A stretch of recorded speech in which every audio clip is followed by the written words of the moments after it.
Derry.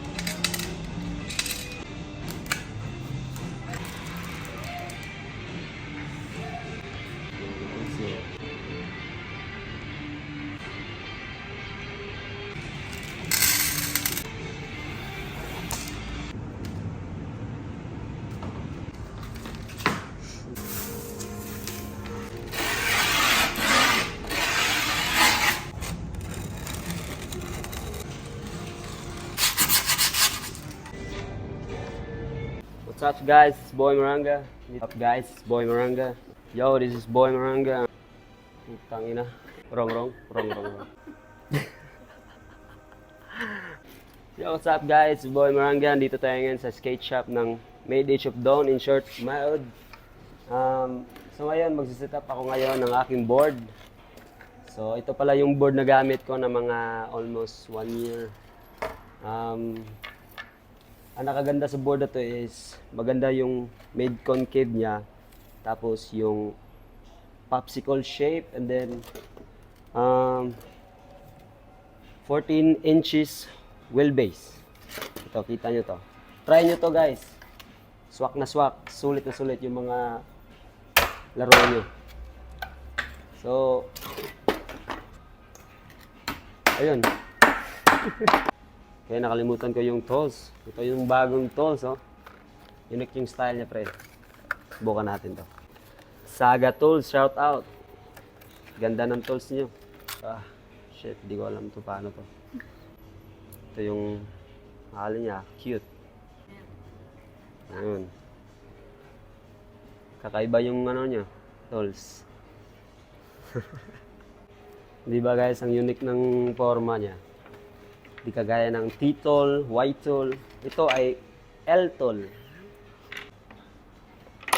Oh shit. Sorry. Basa. Ano, fast forward lang yun. Tapos bigla na sa wheels agad. Okay. Dito naman tayo sa bagong wheels ng MAOD, Watt wheels. Kita nyo. Iba-ibang design yan guys. Tignan nyo.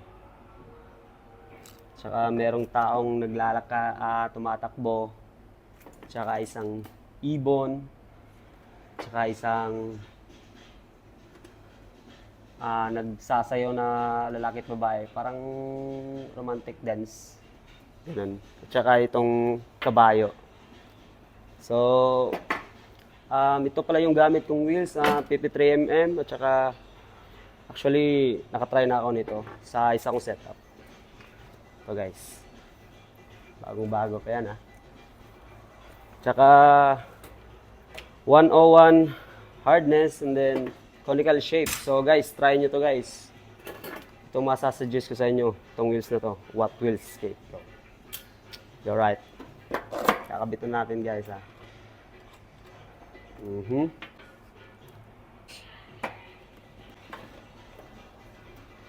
Amazing. Gagamitin ko ito.